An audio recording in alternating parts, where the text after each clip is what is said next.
آمين.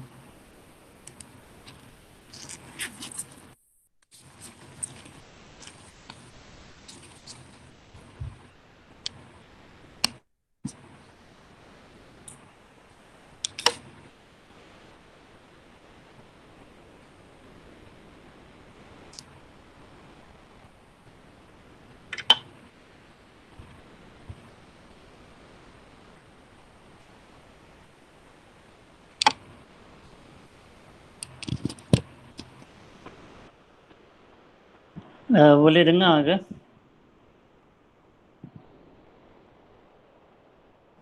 Boleh Ustaz, boleh. Jelas ya? Jelas, insyaAllah. Alhamdulillah. Baik, kita akan mulai dengan zikir dulu ya. Bismillahirrahmanirrahim. Walillahil asma'ul husna fad'uhu biha. Wallahu alladzi la ilaha illa wa lahul asma'ul husna. Ya Allah, ya Allah, la ilaha illallah. Ya Rahman, ya Allah, la ilaha illallah. Ya Rahim, ya Allah, la ilaha illallah. Ya Malik, ya Allah, la ilaha illallah. Ya Quddus, ya Allah, la ilaha illallah. Ya Salamu, ya Allah, la ilaha illallah. Ya Mu'minu, ya Allah, la ilaha illallah. Ya Muhaiminu, ya Allah, la ilaha illallah. Ya Azizu, ya Allah, la ilaha illallah. Ya Jabbaru, ya Allah, la ilaha illallah. Ya Mutakabbiru, ya Allah, la ilaha illallah. Ya Khaliqu, ya Allah, la ilaha illallah. Ya Bari'u, ya Allah, la ilaha illallah. Ya Musawwiru, ya Allah, la ilaha illallah. Ya Ghaffaru, ya Allah, la ilaha illallah. Ya Qahharu, ya Allah, la ilaha illallah. Ya Wahhabu, ya Allah, la ilaha illallah. Ya Razzaqu, ya Allah, la ilaha illallah. Ya Fattahu, ya Allah, la ilaha illallah. Ya Alimu, ya Allah, la ilaha illallah.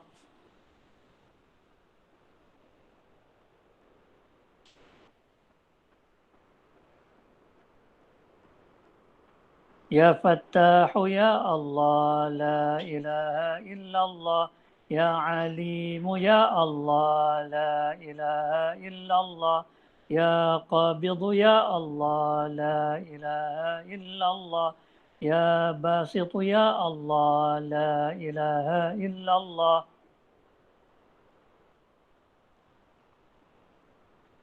Ya Khafidu, ya Allah, la ilaha illallah. Ya Rafi'u, ya Allah, la ilaha illallah. Ya Mu'izzu, ya Allah, la ilaha illallah. Ya Muzillu, ya Allah, la ilaha illallah. Ya Sami'u, ya Allah, la ilaha illallah. Ya Basiru, ya Allah, la ilaha illallah. Ya Hakam, ya Allah, la ilaha illallah. Ya Adlu, ya Allah, la ilaha illallah. Ya Latifu, ya Allah, la ilaha illallah. Ya Khabiru, ya Allah, la ilaha illallah. Ya Halimu, ya Allah, la ilaha illallah. Ya Azim, ya Allah, la ilaha illallah. Ya Ghafur, ya Allah, la ilaha illallah. يا شكور يا الله لا إله إلا الله. يا علي يا الله لا إله إلا الله. يا كبير يا الله لا إله إلا الله. يا حفيظ يا الله لا إله إلا الله. يا مقيت يا الله لا إله إلا الله. يا حسيب يا الله لا إله إلا الله. يا جليل يا الله لا إله إلا الله. يا كريم يا الله لا إله إلا الله. يا رقيب يا الله لا إله إلا الله. يا مجيب يا الله لا إله إلا الله. يا واسع يا الله لا إله إلا الله. يا حكيم يا الله لا إله إلا الله. يا ودود يا الله لا إله إلا الله. يا مجيد يا الله لا إله إلا الله. يا باعث يا الله لا إله إلا الله. يا شهيد يا الله لا إله إلا الله. يا حق يا الله لا إله إلا الله.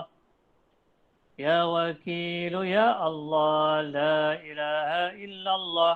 يا قوي يا الله لا إله إلا الله. يا متين يا الله لا إله إلا الله. يا ولي يا الله لا إله إلا الله. يا حميد يا الله لا إله إلا الله. يا محصي يا الله لا إله إلا الله. يا مبدئ يا الله لا إله إلا الله. يا معيد يا الله لا إله إلا الله.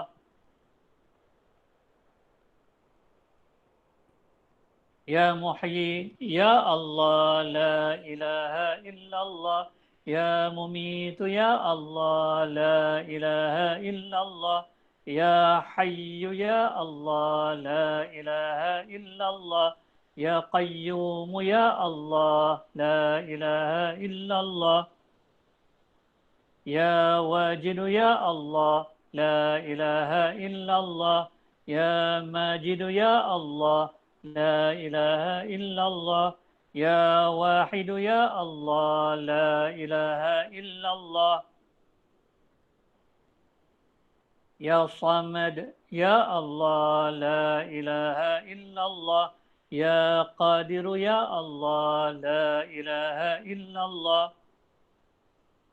يا مقتدر يا الله لا إله إلا الله. يا مقدم يا الله لا إله إلا الله. يا مؤخر يا الله لا إله إلا الله. يا أول يا الله لا إله إلا الله. يا آخر يا الله لا إله إلا الله. يا ظاهر يا الله لا إله إلا الله. يا باطن يا الله لا إله إلا الله. يا والي يا الله لا إله إلا الله. يا متعالي يا الله لا إله إلا الله. يا بر يا الله لا إله إلا الله. يا تواب يا الله لا إله إلا الله. يا منتقم يا الله لا إله إلا الله. يا عفو يا الله لا إله إلا الله. يا رؤوف يا الله لا إله إلا الله. يا مالك الملك يا الله لا إله إلا الله. يا ذا الجلال والإكرام يا الله لا إله إلا الله. يا مقسط يا الله لا إله إلا الله. يا جامع يا الله لا إله إلا الله يا غني يا الله لا إله إلا الله يا مغني يا الله لا إله إلا الله يا مانع يا الله لا إله إلا الله يا ضار يا الله لا إله إلا الله يا نافع يا الله لا إله إلا الله يا نور يا الله لا إله إلا الله يا هادي يا الله لا إله إلا الله يا بديع يا الله لا إله إلا الله يا باقي يا الله لا إله إلا الله يا وارث يا الله لا إله إلا الله يا باقي يا الله لا إله إلا الله يا وارث يا الله لا إله إلا الله يا رشيد يا الله لا إله إلا الله يا صبور يا الله لا إله إلا الله بسم الله الرحمن الرحيم اللهم صل على سيدنا محمد اللهم صل على سيدنا محمد طب القلوب ودوائها وعافية الأبدان وشفائها ونور الأبصار وضيائها وعلى آله وصحبه وبارك وسلم اللهم صل على سيدنا محمد صلاة تنجينا بها من جميع الأهوال والآفات وتقضي لنا بها من جميع الحاجات وتطهرنا بها من جميع السيئات وترفعنا بها عندك على الدرجات وتبلغنا بها أقصى الغايات من جميع الخيرات في الحياة وبعد الممات يا أرحم الراحمين يا ربي بالمصطفى بلغ مقاصدنا واغفر لنا ما مضى يا واسع الكرم اللهم افتح علينا أبواب البركة وأبواب الرزق وأبواب السلامة وأبواب العافية في الدين والدنيا والآخرة إنك على كل شيء قدير ربنا وتقبل دعاء ربنا وتقبل دعاءنا بحق أسمائك الحسنى ربنا آتنا في الدنيا حسنة وفي الآخرة حسنة وقنا عذاب النار وأدخلنا الجنة مع الأبرار يا عزيز يا غفار يا رب العالمين والحمد لله رب العالمين.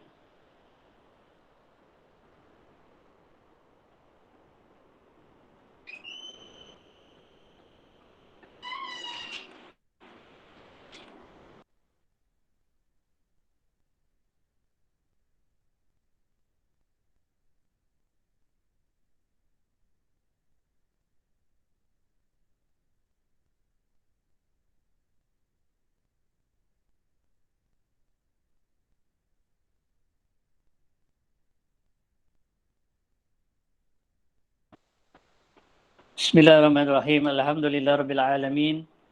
Wassalatu wassalamu ala asyrafil anbiya'i wal mursalin wa ala alihi wa sahbihi ajma'in.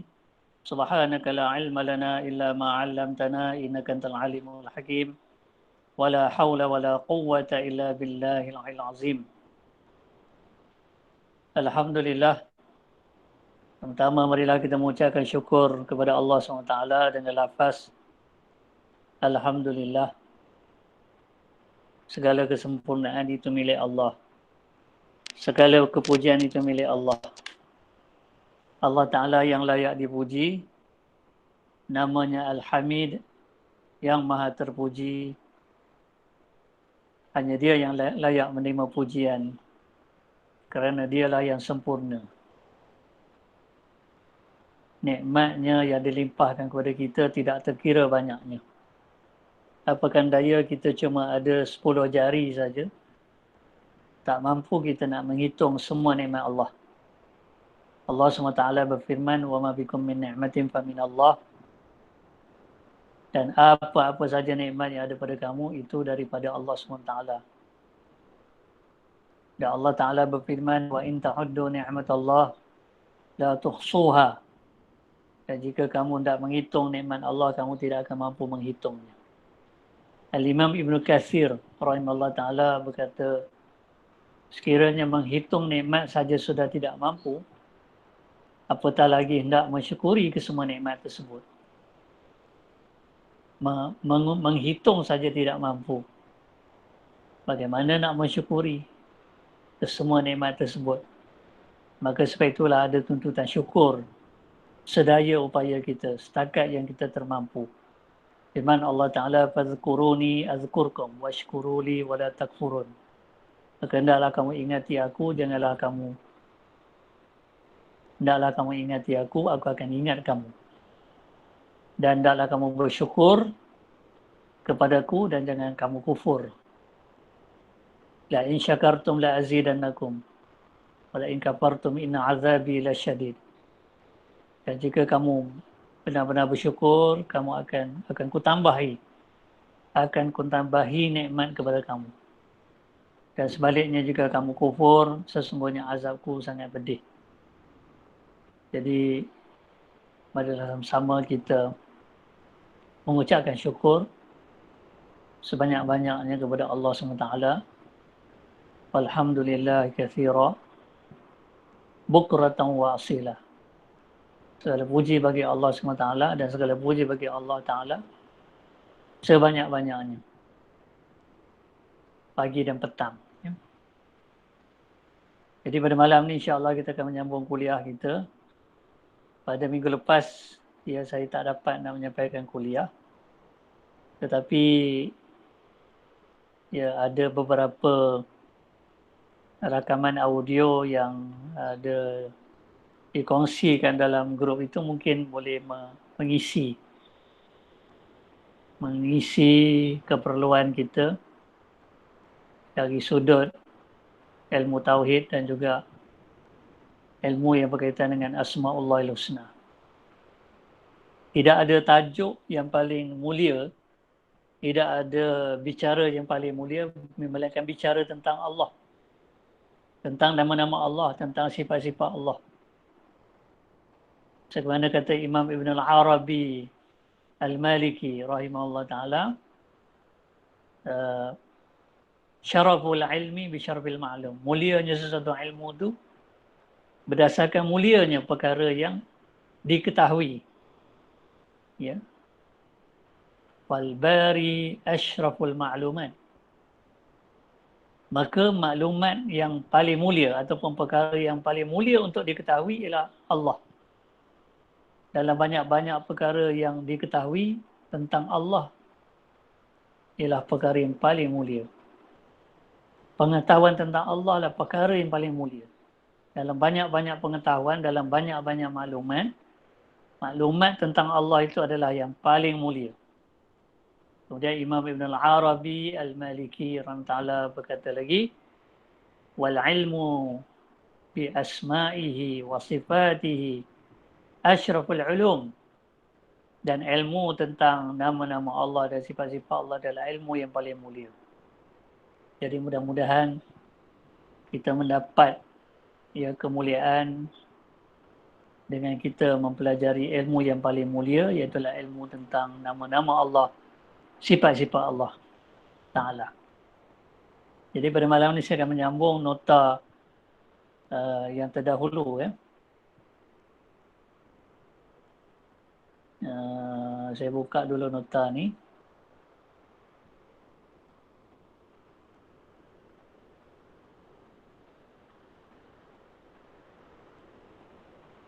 Bismillahirrahmanirrahim.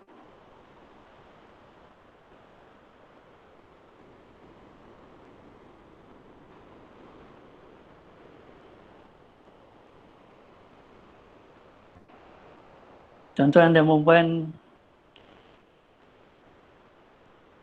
yang budiman, boleh nampak tak nota ni? Paparan ni boleh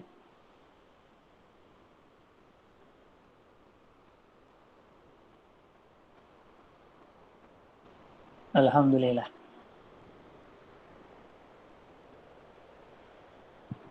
Alhamdulillah.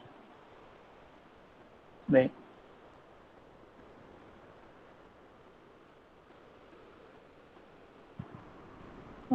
Kalau berulang pun tak apa. Kalau mungkin kita dah belajar ataupun dah saya sentuh dalam kuliah terdahulu, tak apa. Sebab sebenarnya ilmu ni memang elok diulang-ulangkan. Itu ulama kata, hayatul ilmi bil muzakarah.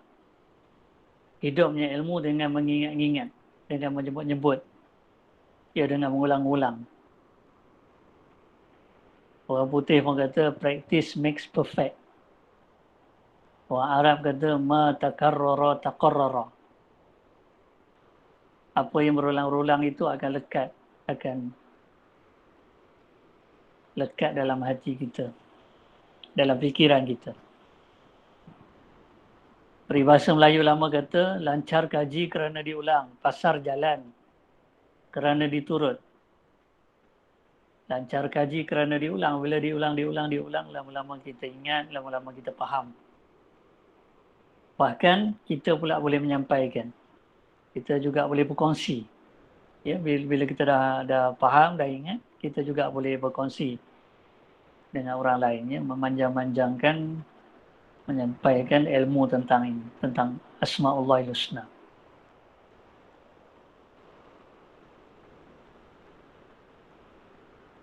Dan kalau kita tengok kenapa surah Al-Fatihah kita tidak lupa.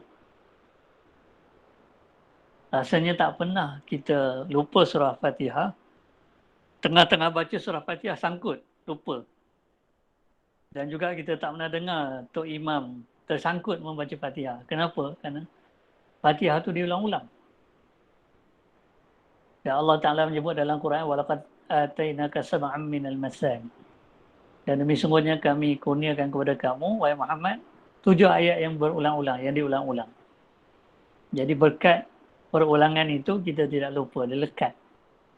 Jadi ilmu pun macam tu juga. Ya, hayatul ilmi bil muzakarah. Apabila ilmu itu disebut-sebut, diulang kaji, maka akan hidup ilmu itu.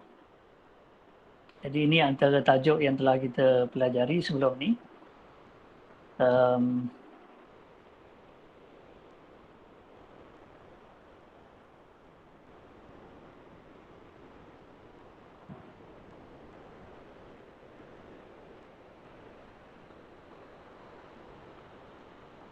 Okey, barangkali ini juga telah saya sentuh. Allah mesti berkuasa dan seterusnya Allah mesti berkehendak.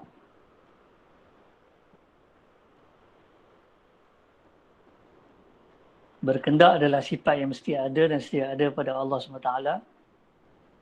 Ya, dalam kitab-kitab Tauhid, dalam bahasa Arab dan dalam tulisan Jawi digunakan kata iradah. Iradah itu berkehendak. Ya.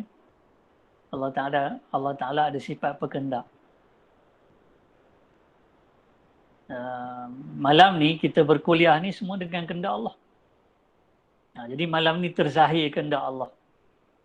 Inilah yang Allah hendak. Apa yang Allah hendak itu terjadi, berlaku. Bagaimana sabda Nabi SAW, Masya Allah kana, ama lam yasha' lam yakun. Apa-apa yang Allah kendaki akan berlaku dan apa-apa yang Allah tidak kendaki tidak akan berlaku. Jadi bila berlaku, maka kita tahu, oh inilah kehendak Allah. Inilah yang kehendak Allah SWT. Ya.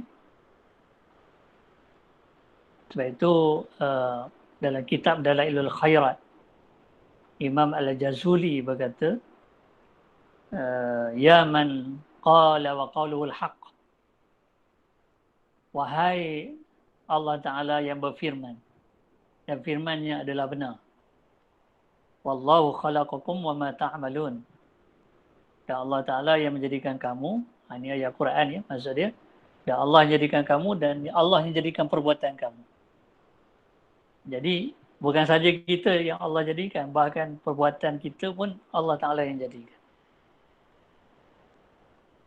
Sifat-sifat yang ada pada kita pun Allah yang jadikan. Ya, kemudian Imam Al-Jazuli rahimahullah Ta'ala menyatakan lagi, dia kata wala yasduru an ahadim min abidihi wala yasduru an ahadim min abidihi qawlun wala fi'lun wala harakatun wala sukunun illa biqada'ihi illa bi'ilmihi wa qada'ihi wa qadarihi. Ya. Maksudnya tidak ada sesuatu pun yang berlaku, tidak ada tidak berlaku sesuatu perbuatan, sesuatu ucapan. Tidak timbul perbuatan, ucapan, pergerakan, gerakan dan diam, keadaan diam daripada mana-mana makhluknya kecuali dengan ilmu Allah, dengan ketentuan Allah Ta'ala dan ketetapan Allah SWT. Itulah hakikatnya.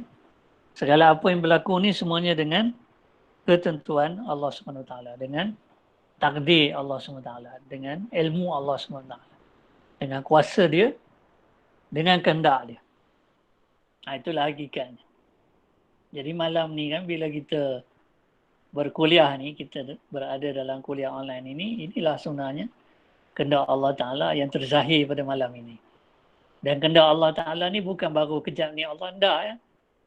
Allah hendak sudah ada dalam kehendak Allah SWT ya, sejak azali. Cuma menunggu masa berlakunya perkara tersebut. Kalau nak diibaratkan,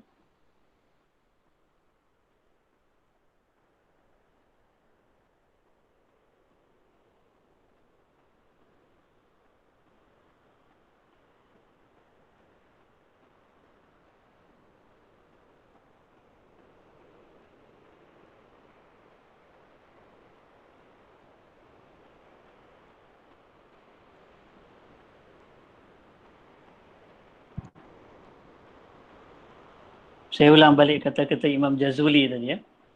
Ya man qala wa qawluhu al-haq wallahu khalaqakum wa ma ta'malun wa la yasduru an ahadin min 'abidi qawlun wa la fi'lun wa la harakatun wa la sukunun illa wa qad sabaqa fi 'ilmihi wa qada'ihi wa qadarihi. Jadi Imam Jazuli kata, wahai Allah Ta'ala yang berfirman, yang berkata dan kata-katanya adalah benar. Firman Allah itu benar.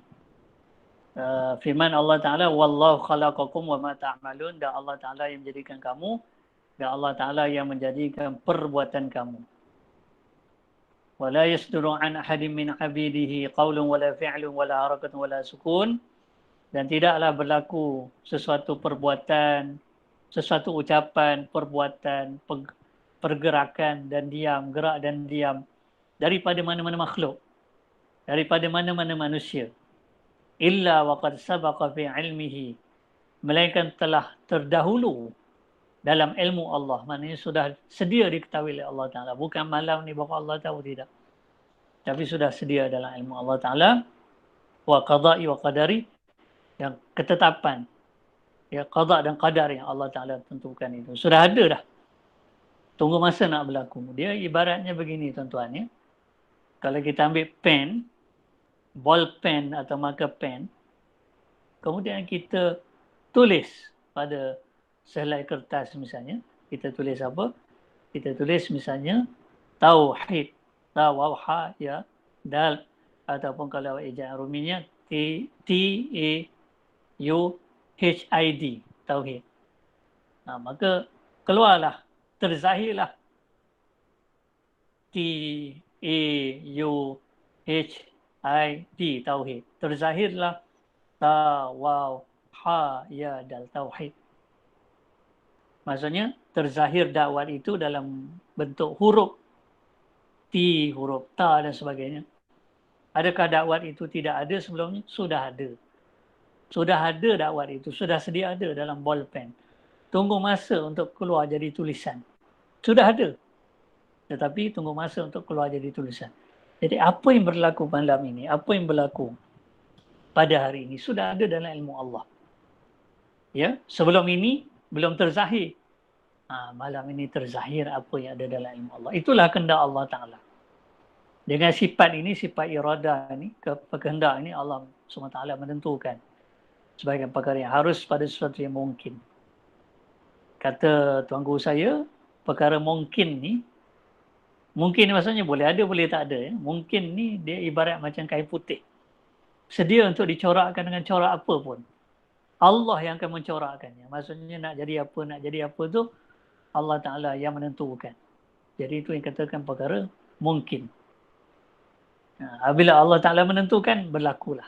Berlaku. Sesuai dengan ketentuan Allah SWT. Dan firman Allah Ta'ala, innama amru idza arada syai'an an yaqula lahu kun fayakun. Surah Yasin, sungguhnya keadaan kekuasaannya bila ia menghendaki adanya sesuatu, hanyalah ia berfirman kepada hakikat benda itu, jadilah engkau, maka ia terus menjadi. Tapi kata tuan guru saya, ya, bukan bermaksud Allah Ta'ala kena kata kun dulu baru jadi, ya. Allah menjadikan sesuatu tu dengan sifat kudratnya. Tetapi kun fayakun dalam ayat ni cuma nak mengibaratkan saja.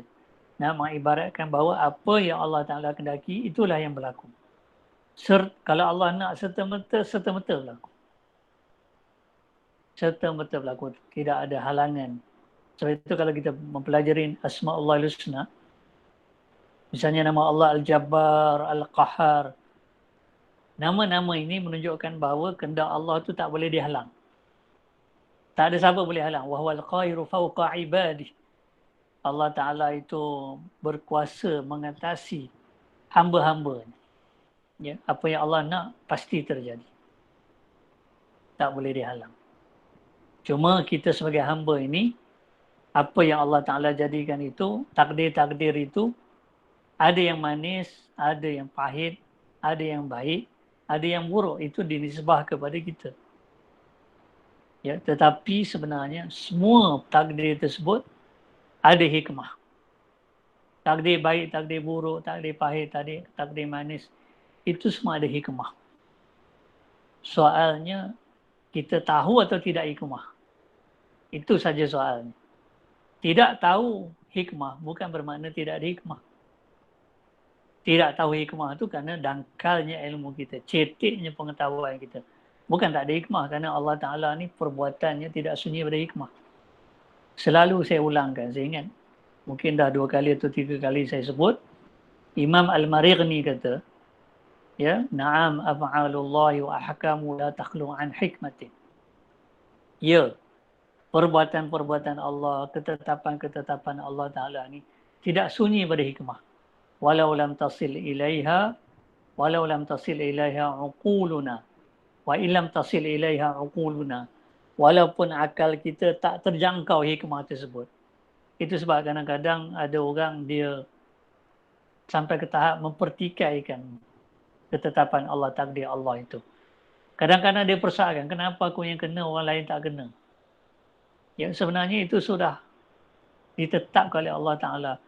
Kalau kita yang kena, tak akan kena pada orang. Itu yang Nabi SAW bersabda, ya, wa ma akhta'aka lam yakun liyusibaka wa ma asabaka lam yakun liyukhti'aka. Ya, yang bermaksud apa yang Allah Ta'ala takdirkan kena pada kita, dia tak akan kena pada orang lain. Apa yang Allah takdir kena pada orang lain, tak akan kena pada kita. Wa ma akhta'aka lam yakun liyusibaka wa ma asabaka lam yakun liyukhti'aka wa ma akhta'aka lam yakun liyusibaka.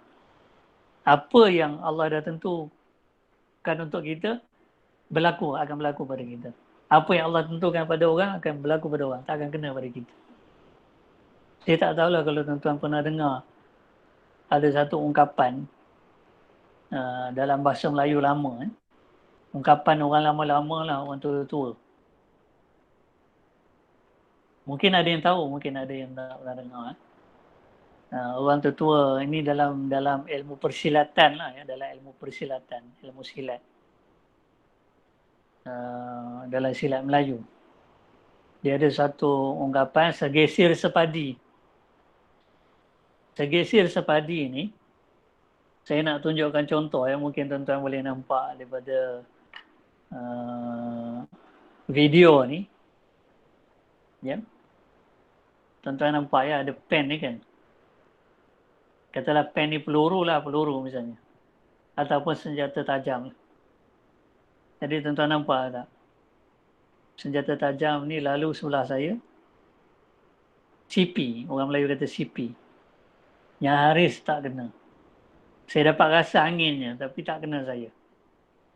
jarak antara nak kena tu dengan saya tu, jarak antara senjata tajam ni dengan saya ni, jaraknya sebesar padi. Itu orang Melayu kata segisir sepadi. Apa konsep segisir sepadi ni? Kalau Allah kata tak kena, tak kena. Kata putusnya Allah. Walau orang kata, kena ni. Tapi kalau Allah kata tak kena, tak kena. Ya, kata putusnya Allah, ketetapan Allah. Nah, itu yang disebut dalam hadis, ma asabaka wa ma asabaka lam yakun liyukhti'aka wa ma akhta'aka lam yakun liyusibaka. Apa yang Allah kata kena pada kamu takkan kena pada orang lain. Apa yang Allah kata kena pada orang lain takkan kena pada kamu. Tapi kalau kena pada kita mestilah ada hikmah. Wa ma asabakum. Allah SWT berfirman, qul la yusibana illa ma kataballahu lana. Katakanlah memang tidak akan menimpa kami sesuatu kecuali yang Allah telah tetapkan. Bila Allah tetap, tak terelakkan, pasti akan berlaku. Kalau Allah kata kita yang dapat, kita yang akan dapat. Orang lain tak akan dapat. Tapi kalau Allah kata bukan kita, bukan rezeki kita, buatlah macam mana tak akan dapat. Itu Imam Al-Ghazali rahimahullah ta'ala pernah berkata, dia kata fama kana muqaddaran laka fama kana muqaddaran laka ya'tika walau kana baina jabalaini. Apa-apa yang Allah telah tetapkan untuk kamu pasti akan tiba pada kamu. Walaupun perkara tersebut berada antara dua gunung. Di celah-celah dua gunung. Di antara dua gunung. Tuan bayangkan ya. Alhamdulillah kita dapat berpuasa tahun inilah. Tahun ini insya-Allah tahun depan mudah-mudahan. Allahumma barik lana, Allahumma balighna Ramadan. Mudah-mudahan Allah Taala sampaikan kita pada bulan Ramadan. Jadi bulan Ramadan yang lalu kita telah berpuasa. Ketika berbuka puasa kita makan apa? Kita mulai makan apa? Makan buah kurma kan, buah tamar. Tamar ni perkataan Arab, Melayu pinjam. Kurma tu perkataan Parsi. Bahasa Parsi kurma, Melayu pinjam. Sama aja kurma ataupun tamar. Tamar yang kita makan buka puasa tu ditanam di mana tuan-tuan dan puan-puan? Bukan di Malaysia. Mungkin di Iran, mungkin di Timur Tengah kan, mungkin di Madinah. Mungkin di Afrika Utara. Mungkin di Iraq. Kurma ini, Iran yang kita makan tu. Berapa ribu kilometer kurma tu sampai pada kita. Maknanya dah ada dalam ilmu Allah. Kehendak Allah. Allah tahu, Allah mengendaki, itulah kurma yang akan sampai. Itu yang Imam Ghazali kata, wa ma kana muqaddaran laka ya'tika walau kana baina jabalain. Kalau ada itu yang Allah nak, Allah takdirkan untuk kita, akan sampai pada kita walaupun perkara itu berada antara dua gunung. Ya, kurma tu nak sampai pada kita bukan dua gunung, lebih bergunung-gunung. Beribu kilometer, tak apa-apa gunung ditempuh oleh pesawat, oleh kapal. Ya, tak apa-apa lautan ditempuh oleh kapal untuk sampai. Tapi itu yang Allah Taala kata kita punya rezeki kita akan sampai. Dan jangan lupa Imam Ghazali kata wa ma lam yakun muqaddaran laka lan ya'tiyaka walau baina syafataik. Dan apa yang bukan Allah takdir wa ma lam yakun muqaddaran, apa yang Allah tidak takdirkan untuk kita, lan ya'tiyaka, perkara tersebut tidak akan sampai kepada kamu. Walau kana baina syafatain, walaupun dah ada di antara dua bibir. Dah dekat mulut dah makanan. Tapi Allah kata bukan kita punya, jatuh. Tengah-tengah nak suap tu, tengah-tengah gigit tu jatuh. Bukan kita. Bukan kita punya. Rezeki semut. Rezeki binatang misalnya. Jatuh, kotor, kita tak ambil dah, kita buang. Buang jadi rezeki binatang. Itulah kadang-kadang soal-soal takdir ni pelik. Ya, dia rahsia Allah. Sebab itu dalam kitab Aqidah Tahawiyah, Al-Imam Tahawi rahimahullah berkata wa aslul qadari sirrullah ta'ala fi khalqihi. Dan asal qadar itu, ya, takdir Allah Ta'ala itu adalah rahsia Allah. Asal qadar itu adalah rahsia Allah pada makhluknya.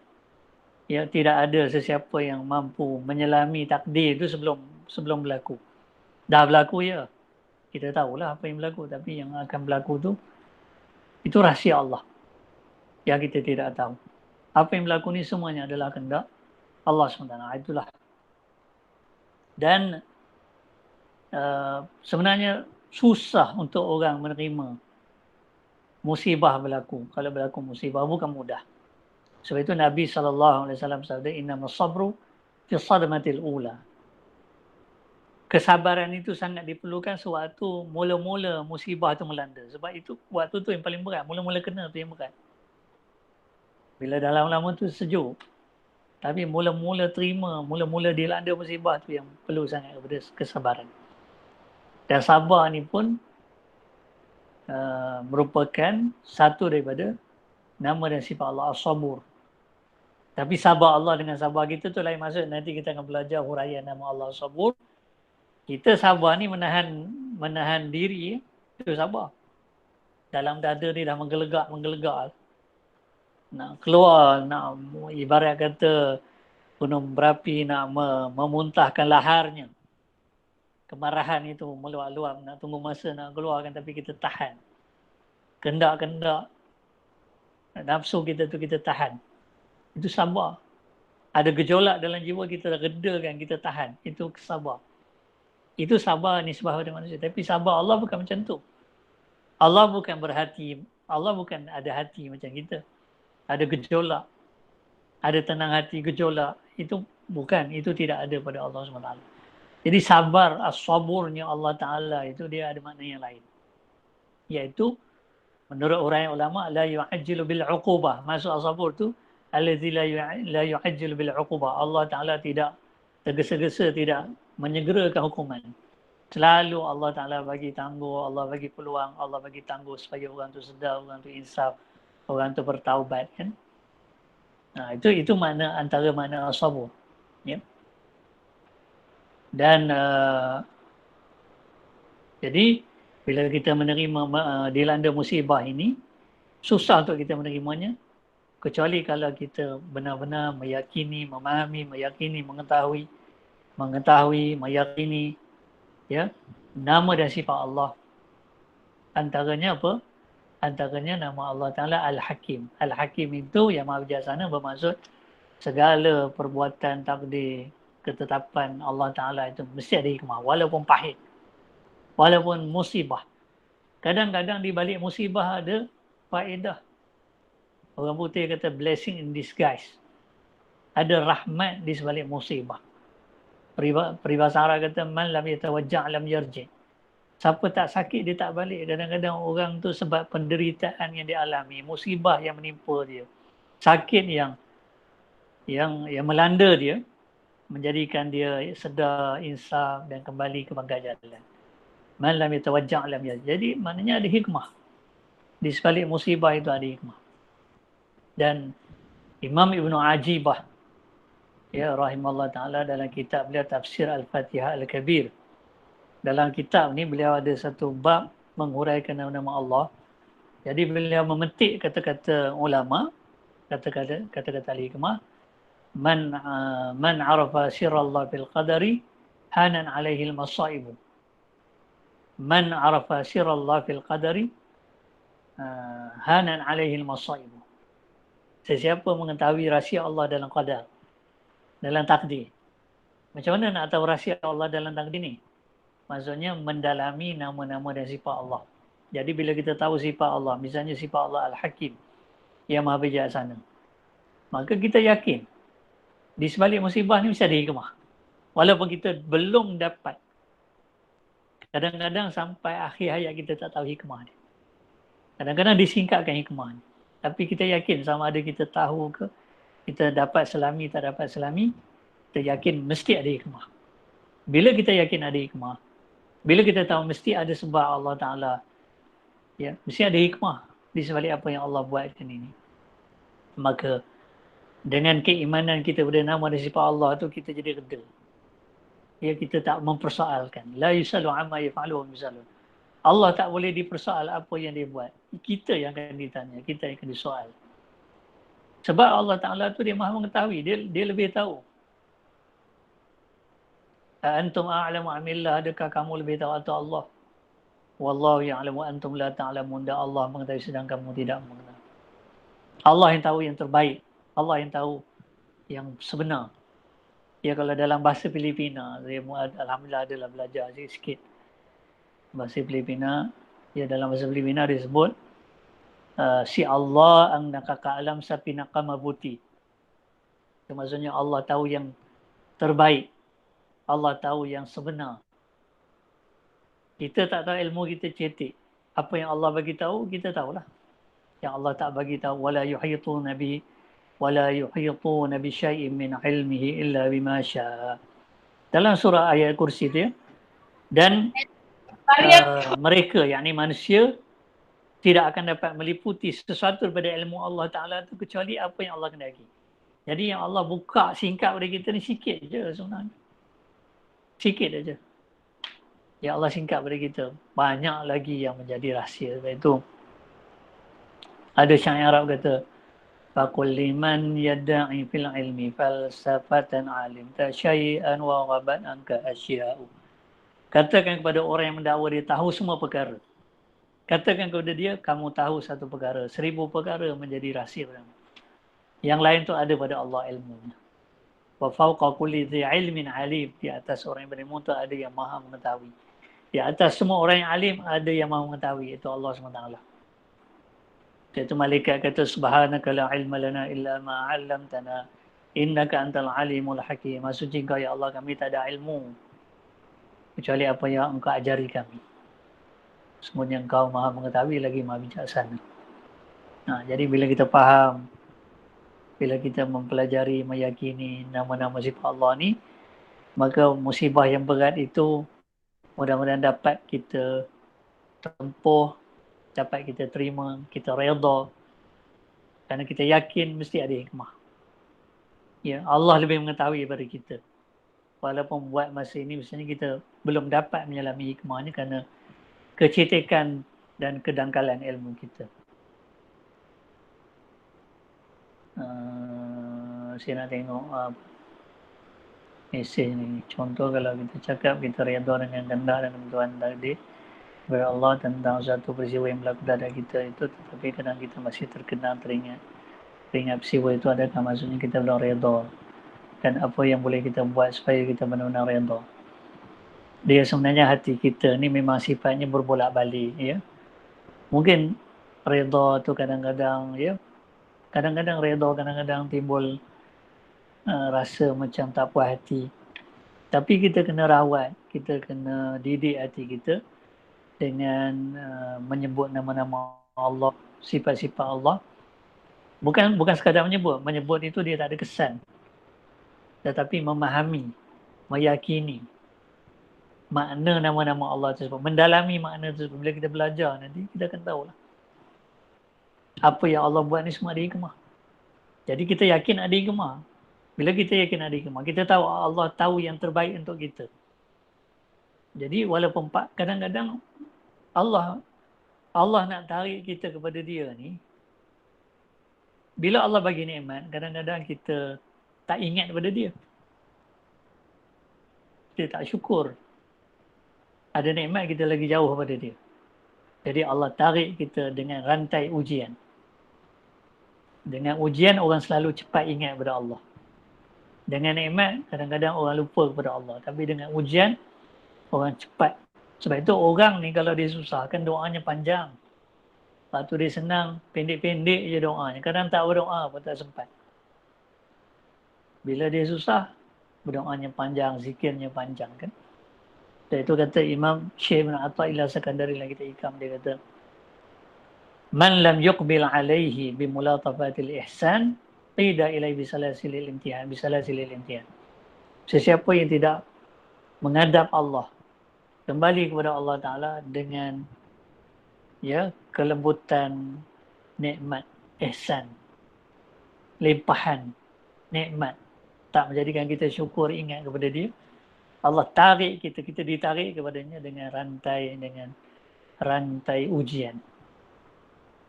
Nah, jadi itulah Ada hikmah. Kalau timbul ras bolak-balik itu, kita cepat-cepat kita padamkan rasa tak puas hati itu. Terkenang itu tak ada masalah. Mengenang apa yang terjadi tak ada masalah. Tapi kalau timbul rasa tak puas hati itu, kita kena redakan dengan meyakini, dengan menyebut sifat-sifat nama-nama Allah dan meyakini makna nama-nama tersebut. Antaranya nama Allah Ta'ala Al-Alim Al-Hakim. Sebagaimana yang malaikat ucapkan, innaka antal alimul hakim. Kita tahu atau Allah lebih tahu.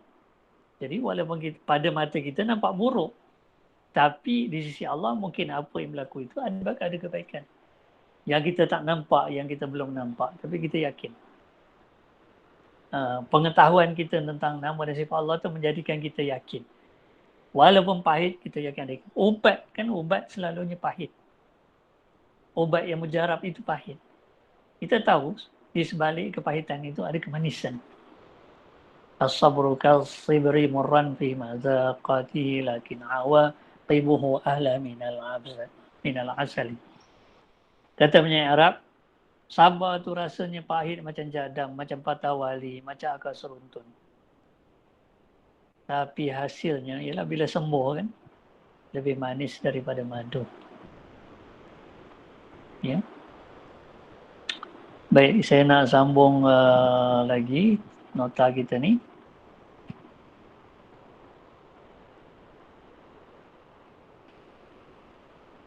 Allah SWT mesti mengetahui adalah sifat yang mesti ada dan sedia ada pada Allah Ta'ala. Dengan sifat ini segala perkara sama ada yang wujud atau tidak tersingkap dengan nyata dan terang kepada Allah SWT. Maksudnya Allah SWT mengetahui segala perkara. Ini saya pun dah uraikan ya, dalam kuliah terdahulu. Firman Allah Ta'ala, Inna Allah bi kulli syai'in alim. Sesungguhnya Allah Maha mengetahui akan tiap-tiap sesuatu.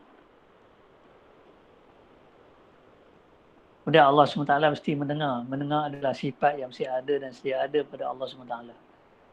Dengan sifat ini Allah SWT mendengar segala yang wujud. Segala yang wujudnya Allah dengar. Ya. Mustahil Allah tu peka. Imam Al-Ghazali dalam kitab Al-Iqtisad fil I'tiqad kata, wa ma'lumun annal khaliqa akmalu minal makhluq. Diketahui umum bahawa yang mencipta itu tentulah lebih sempurna daripada yang dicipta. Jadi takkanlah manusia boleh mendengar, manusia ada sifat mendengar, binatang pun ada sifat mendengar. Takkan Allah tak ada sifat mendengar, takkan Allah tu cacat ataupun kurang daripada makhluk. Itu mustahil. Ya. Allah Ta'ala ada sifat mendengar. Dan mendengar Allah tu sempurna. Kita ni kalau bunyi jauh kita tak boleh dengar. Bunyi yang perlahan pun tak boleh dengar. Tapi Allah Ta'ala semua Allah dengar. Habis semua Allah Ta'ala dengar. Ya.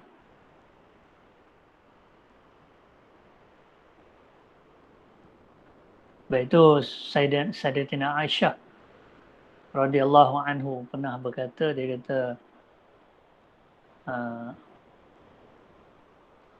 Alhamdulillahilladzi wasi'a samul aswat. Segala puji bagi Allah Ta'ala yang pendengarannya meliputi segala suara. Perlahan, kuat, jauh, semua Allah dengar. Kalau kita bisik pun Allah dengar. Sebab itu tuan-tuan, turun ayat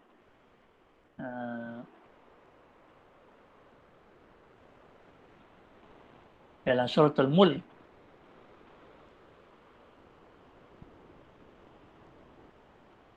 Wa sirru qawlakum awijarubi innahu alimun bidhatis sudur. Kamu perlahan kalau suara kamu, atau kamu lantang ke suara kamu, semuanya Allah mengetahui isi hati kamu. Allah dengar dan Allah tahu. Jadi kalau kita mengaji asbabun nuzul ayat ni, sebab turun ayat ni. Nah, satu lagi tuan-tuan yang dirahmati oleh Allah SWT dalam pengajian Asma Allah SWT dalam pengajian sifat Allah ni, saya juga akan kaitkan, saya akan petikkan juga pengajian asbabun nuzul. Sebab turun ayat. Ya, kerana saya sudah terangkan dalam kuliah terdahulu, kalau tuan-tuan masih ingat, kalau tak ingat pun tak apa, saya ulang. ataupun mungkin yang baru dengar. Al-Imam Syafi'i rahimahullah berkata, wa jami'ul Quran syarhu asma'illahil husna wa sifatihil ulia.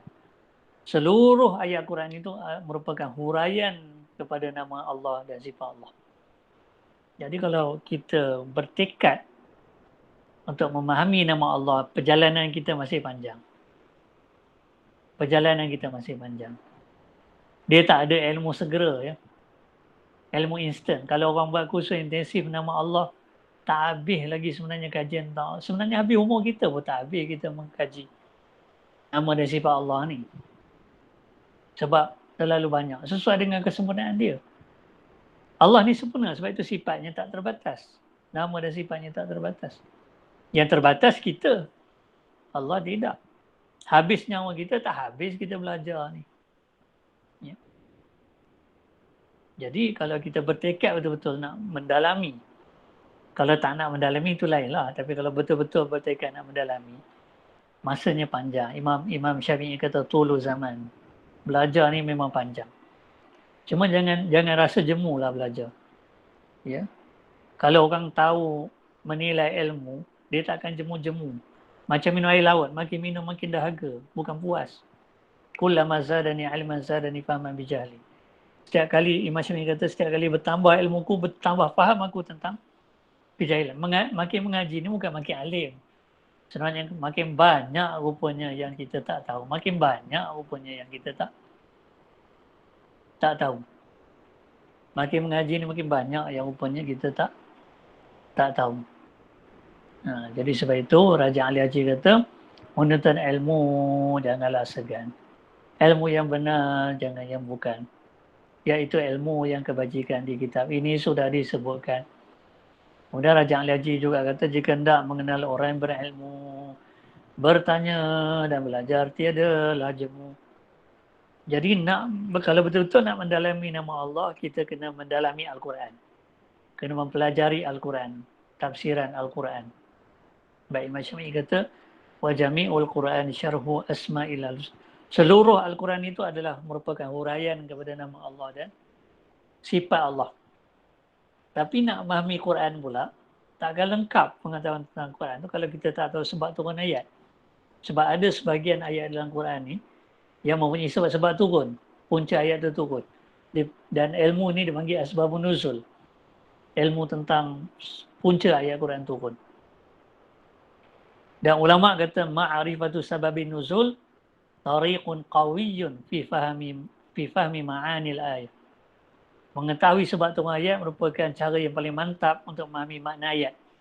Jadi ayat yang saya baca tadi, wa asirru qaulakum, suratul Mulk, yang Nabi SAW anjurkan kita baca pada setiap malam suratul Mulk ni, banyak kelebihannya. Jadi yang itu tuan-tuan bukan dalam ruang inilah saya nak cerita kelebihan tu. Tuan-tuan boleh dengar kuliah pada tuan-tuan guru yang lain tentang kelebihan suratul Mulk. Cuma saya nak kaitkan dengan Asma Allah Husna ni.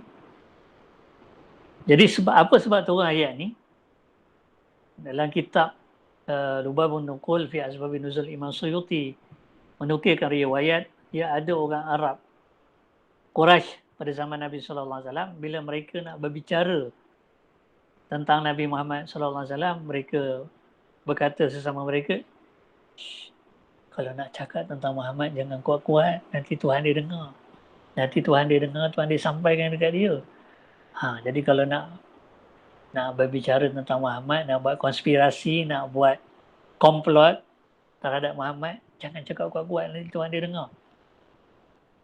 Maka turun ayat ini, wa asirru qaulakum wa abijaru bi innahu alimun bidzatis sudur. Dan kamu lantang, kalau kamu perlahankan suara kamu lantang suara kamu, Allah tahu isi hati kamu. Allah dengar apa yang kamu bicarakan itu. Allah dengar walaupun kamu perlahankan. Ya. Kalau kita nak bahas ni panjang lah, tapi insya-Allah nanti kita bahas lebih lanjut tentang sifat pendengar ni bila kita bahas nanti nama Allah Ta'ala As-Sami' yang Maha Mendengar. Ya. Firman Allah Ta'ala, Inna Allah Sami'un Alim. Semuanya Allah Maha Mendengar lagi Maha Mengetahui. Allah SWT mesti melihat. Melihat adalah sifat yang mesti ada dan sedia ada pada Allah SWT. Dengan sifat ini Allah melihat segala yang wujud. Tak ada sesuatu yang boleh menghalang penglihatan Allah. Dinding, pintu, tingkap, tabir, hijab, kegelapan. Itu semua tidak menghalang penglihatan Allah SWT. Takkanlah makhluk boleh melihat, Allah tak boleh melihat. Imam Ghazali kata, wa ma'lumun annal basir akmalu mimman la yubsir. Dan diketahui umum bahawa yang dapat melihat itu tentulah lebih sempurna daripada yang tidak boleh melihat. Jadi takkan makhluk boleh melihat, Allah tak boleh melihat. Allah mesti ada sifat melihat. Ya. Ini adalah sifat kesempurnaan. Bila adalah sifat yang mesti ada dan sedia ada pada Allah SWT. Dari sifat ini, Allah SWT melihat segala yang wujud. Alam ya'lam bi'anna Allah yara. Tidakkah dia tahu bahawa Allah melihat? Allah melihat segala yang kita lakukan. Baik itu tuan-tuan dan puan Allah SWT, tuan-tuan dan puan yang budiman. Ada seorang ulama, ada seorang ahli sufi zaman dulu, dia kata, Allahumma salli ala Sayyidina Muhammad, ya mu'id, ya mubdi wa ya mu'id, ta'ahad, alhamdulillah ingat, ta'ahad nafsaka fi thalathin. Jaga-jagalah dirimu dalam 3 keadaan. Iza amilta fadhkur nazarallahi ilaika. Iza takallamta fadhkur sama'allah minka. Wa iza sakatta fadhkur ilmallahi fika. Jaga dirimu dalam 3 keadaan, 3 situasi.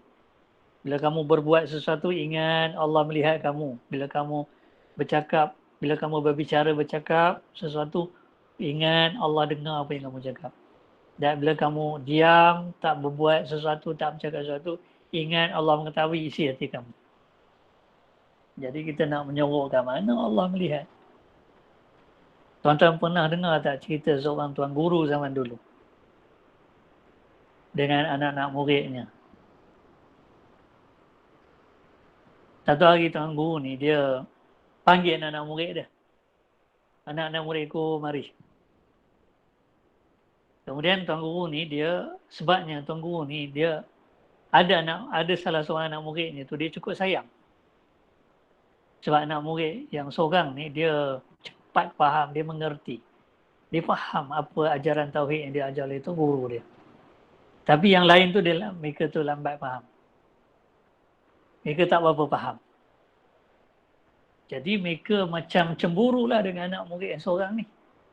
Jadi yang nama Tok Guru ni ibarat kata pepatah Melayu, sekilas ikan di air sudah tahu jantan betina. Jadi Tok Guru ni dia tahu, walaupun anak murid tu tak cakap pada dia, tapi dia tahu mereka ni cemburu dengan salah seorang anak murid dia. Jadi macam mana Tok Guru ni buat? Dia kata anak-anak muridku mari. Dia pun bagi seorang, setiap orang tu bagi seekor burung ataupun seekor ayam. Dan bagi sebilah pisau. Dan Tok Guru tu kata, kalian pergilah sembelih ayam ni ataupun burung ni di tempat yang tak ada siapa-siapa melihat. Oh, jadi anak murid ni menerima amanat daripada Tok Guru ni, mereka dengan senang hati. Dengan senang hati mereka menjalankan amanat itu. Mereka pergilah cari tempat yang kononnya tak ada siapa lihat. Ada yang pergi tepi hutan, ada yang pergi balik gunung, ada balik bukit, ada yang pergi tepi padang lah, macam-macam lah. Kononnya tak ada siapa lihat. Jadi masing-masing bawa balik ayam, dah terkulai lehernya, dah disembelih, pisau pun dah basah dengan darah. Dengan wajah yang berseri-seri kerana dapat menjalankan amanat Tok Guru. Tapi ada seorang murid Tok Guru ni, pulang dengan ayam yang masih hidup, dengan pisau yang masih kering, dengan wajah yang muram. Maka Tok Guru ni tanya pada anak murid yang seorang ni, kamu, kalau orang Perak kata, Mika, apa hai Mika ni?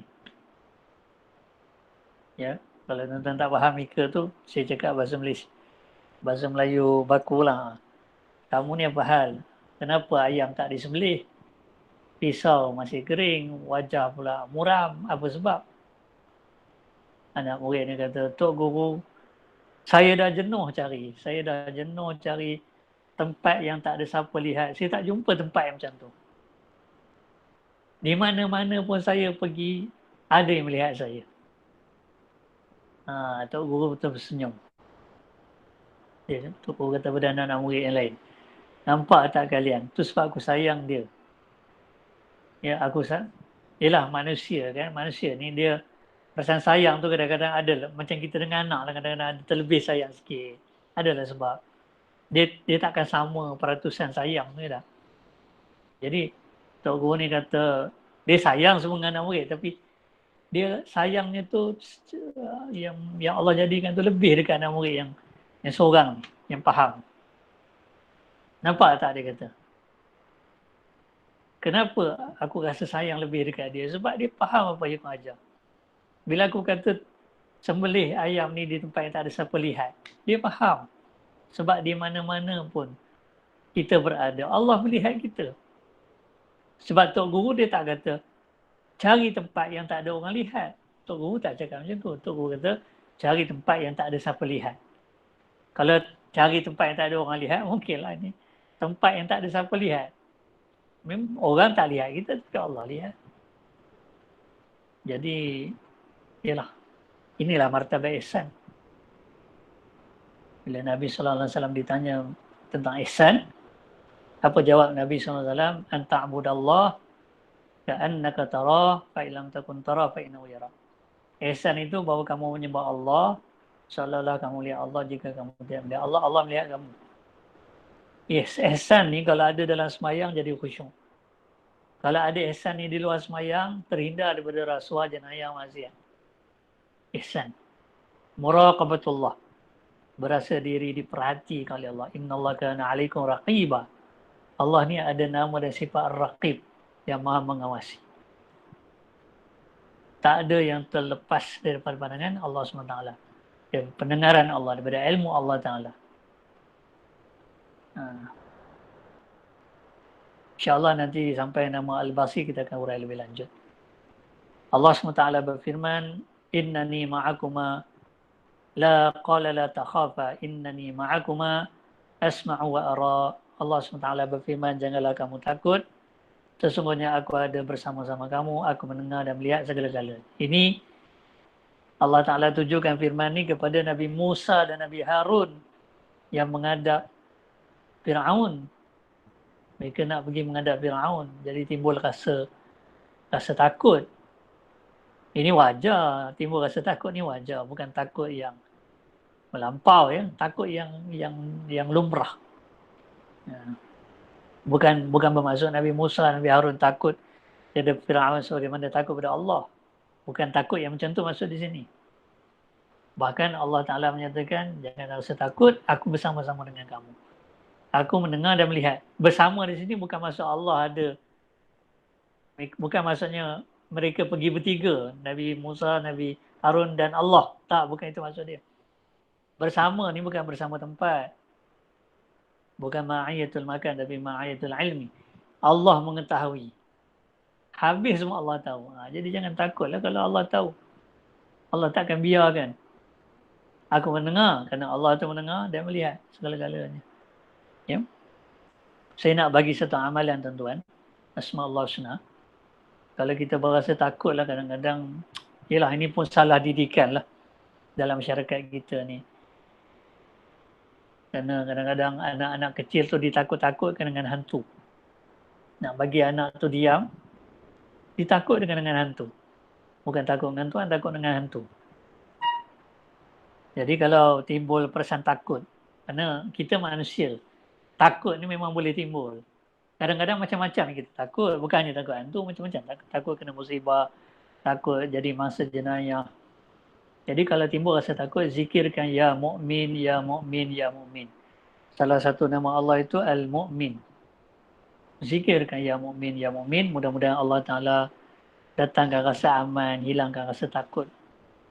Ya, ada juga amalan ya amanal khaifin, aminna mimma nakhaf, ya amanal khaifin. Salimna mimma nakhaf, ya amanal khaifin, najina mimma nakhaf. Ini juga sebenarnya doa yang kita mohon kepada Allah Ta'ala Kerana Allah ya amanal qalbi itu maksudnya Allah yang boleh mendatangkan rasa aman, rasa tenteram pada orang yang takut. Sebab dia Al-Mu'min, salah satu nama dia Al-Mu'min. Ya. Mudah-mudahan hilang rasa takut kita tu. Kerana kita tahu Allah bersama kita, Allah mengetahui, Allah mendengar dan melihat kita. Dia akan melindungi kita. Kemudian Allah SWT mesti berkata-kata adalah sifat yang mesti ada dan sedia ada pada Allah SWT. Dengan sifat ini Allah memerintah, melarang atau memberitahu suatu perkara. Kan daripada Quran itu kan. Quran itu kalam Allah. Sebenarnya apa yang ada dalam Quran itu sebenarnya menunjukkan kalam Allah tu. Apa yang ada dalam Quran sebenarnya merujuk pada kalam Allah yang hakiki. Apa yang ada dalam Quran itu memang bertulis, kalau dibaca ada suara. Tapi apa yang bertulis dan yang berbunyi itu sebenarnya merujuk kepada ayat yang dibaca, yang ditulis itu sebenarnya merujuk pada kalam Allah. Ya, sifat kalam Allah Ta'ala atau Allah berkata-kata. Sebab dalam Quran kan ada perintah, ada larangan, ada pemberitahuan. Ya. Tapi berkata-kata Allah itu tak sama dengan makhluk. So itu dah Imam Sanusi rahmatullah dalam kitab Umul Barahin kata wal kalamu laisa bi harfin wala sautin. Kalam Allah itu bukan berhuruf bersuara macam kita. Kita ni ada huruf, ada suara. So itu hati-hati tuan-tuan. Ada orang mengajar, ini fahaman yang sesat lah. Canggah listenanya. Dia kata Allah tu bercakap dengan bahasa Arab. Bahasa Arab itulah bahasa Allah jadikan. Bukan Allah tu yang bercakap dalam bahasa Arab. Sebab Allah berkata-kata ni bukan berhuruf. A, B, C, alif, bata, bukan. Ya, bukan bersuara, bukan berhuruf. Tetapi segala huruf dan suara tu Allah yang jadikan. Bukan Allah tu yang bersuara dan berhuruf. Kata-kata Allah tu tidak bersuara, tidak berhuruf. Mungkin orang tanya, habis macam mana kata-kata Allah tu? Wallahualam, kita tak tahu. Sifat Allah Ta'ala tu kita tak tahu hakikat dia. Kerana ilmu kita terhad. Ya. So itu Imam Tahawi yang Ta'ala dalam kitab Aqidah Tahawiyah kata la tablughul awham wala tudrikul afham wala yushbihul anam. Dalam setengah riwayat wala yushbihuhul anam. Sangkaan tak akan sampai kepada Allah. Kita sangka Allah tu begini, Allah begitu. Allah bukan seperti yang kita sangka. Ya. Wala tudrikuhul afham. Kefahaman kita tentang Allah tu tak akan dapat menjangkau hakikat Allah. Memanglah kita belajar, kita fahamlah. Tapi kefahaman kita tu bukan bermaksud kita memahami, bukan sampai ke tahap kita mengetahui hakikat zat dan sifat Allah Ta'ala tu tak. Setakat yang kita tahulah, setakat kita mampu. Sebab Allah Ta'ala berfirman, وَلَا يُحِيطُونَ بِهِ عِلْمًا. Manusia tak akan dapat meliputi ilmunya tentang Allah. Imam Tahawi kata dalam kitab Aqidah Tahiyah, وَقَدْ jaza anil ihatati khalqa. Allah jadikan makhluk ni tak akan dapat meliputi ilmunya tentang zat hakikat Allah SWT. Dan nanti insyaAllah kalau sampai masa saya akan bahas lagi lebih lanjut tentang sifat berkata-kata ni. Wa kallam Allah Musa taklima. Dan Allah telah berkata-kata kepada Nabi Musa dengan kata-kata secara langsung, tidak ada perantaraan. Biasanya Allah SWT mesti hidup. Hidup adalah sifat yang mesti ada dan sedia ada pada Allah SWT. Hidupnya Allah Ta'ala tidak sama dengan hidupnya makhluk. Allah hidup, Allah SWT hidup tanpa nyawa dan nafas. Sifat hidup mengesahkan sifat-sifat yang ada pada Allah SWT, itu berkuasa. Sebab kalau tak hidup, mana datang sifat berkuasa, sifat berkendak, sifat mengetahui, mendengar, melihat dan berkata-kata. Sifat-sifat ni hanya ada pada yang hidup. Tak hidup, tak adalah kuasa, kehendak, pengetahuan, pendengaran, penglihatan dan berkata-kata. Sebab itulah hidup ni ibu segala sifat. Ya. Tuan guru saya kata, sifat hidup ni ibarat macam enjin. Kalau enjin tak ada, kereta tu boleh bergerak ke? Kalau enjin tak ada, mesin tu boleh berfungsi ke? Tak boleh ya. Jadi kalau tak ada sifat hidup, boleh berfungsi ke sifat berkuasa, kehendak, mengetahui? Tak boleh. Bahkan ada ulama menyatakan Al-Hayyu dalam Asma Allah Husna tu, yang Maha Hidup adalah nama yang teragung. Sebab kalau tak ada sifat hidup ni, tak ada sifat-sifat yang lain. Ya.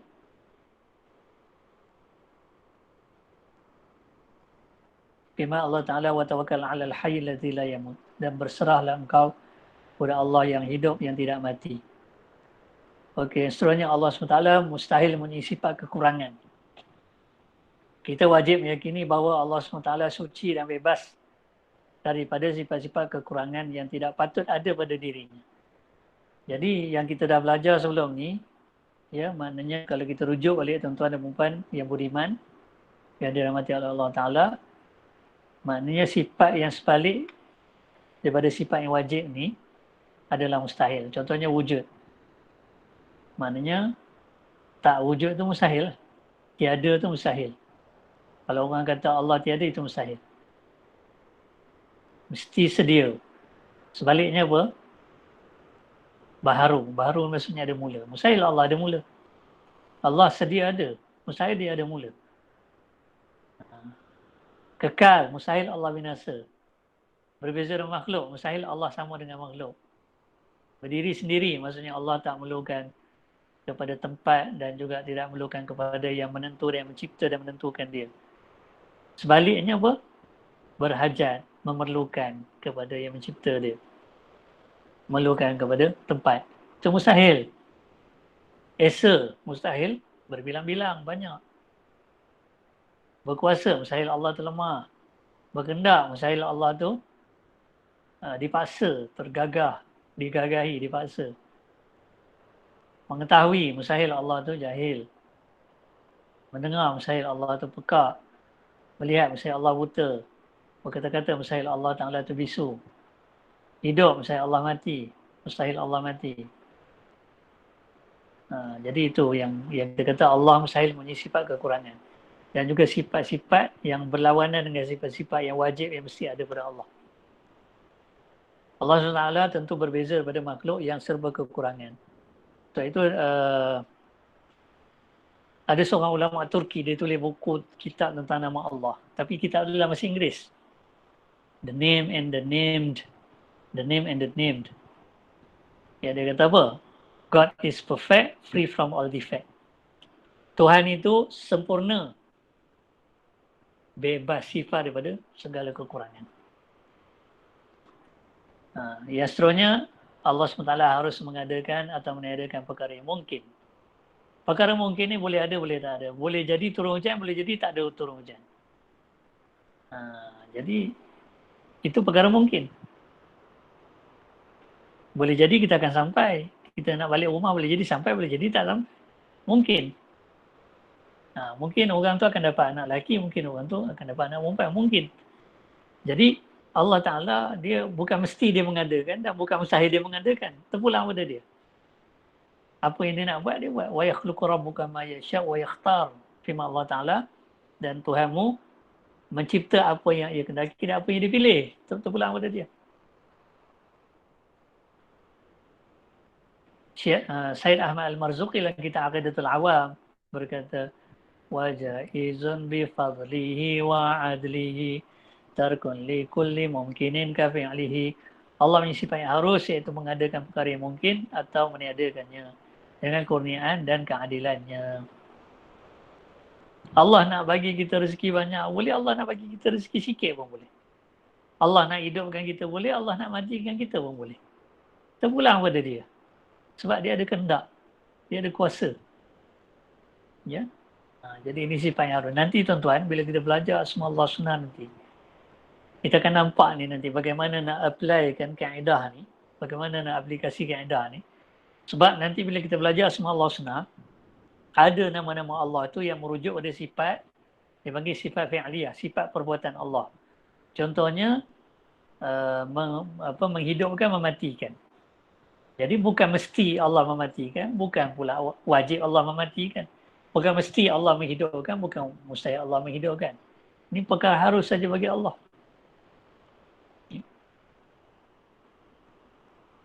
Terpulang kepada Allah SWT. Jadi Allah boleh buat sesuatu dan boleh buat sebaliknya. Pulang pada dia.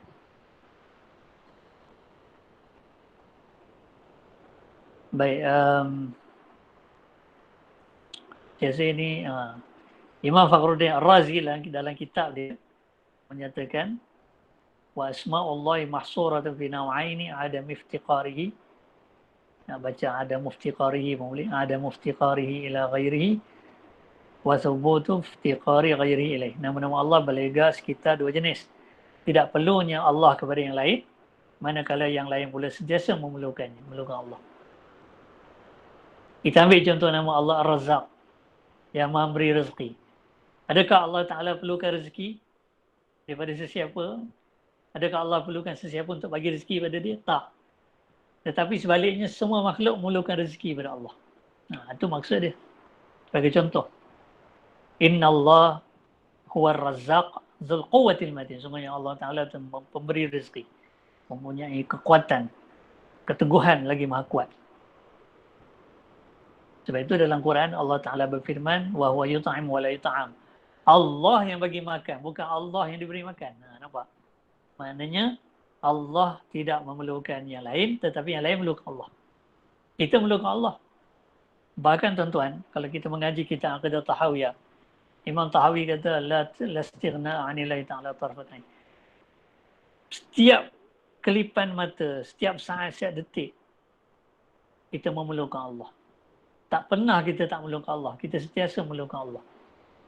Wa man istaghna 'anillahi ta'ala tarfatain faqad kafara wa sara min ahlil hain. Sesiapa berasa dirinya tak perlukan Allah walaupun sedetik, sekelip mata, sekejap je dia berasa dia tak perlukan Allah, dia telah jatuh kufur dan termasuk dalam golongan binasa. Firman Allah Ta'ala, qul yad'u Allah aw yad'u ar-Rahman ayyamma tad'u falahul asma'ul husna. Katakanlah Muhammad, serulah nama Allah atau nama Ar-Rahman, yang mana saja kamu seru daripada kedua-dua nama itu adalah baik belaka. Kerana Allah mempunyai banyak nama yang baik serta mulia. Saya nak bagi satu amalan malam ni, malam tahun baru Masihi. Ya.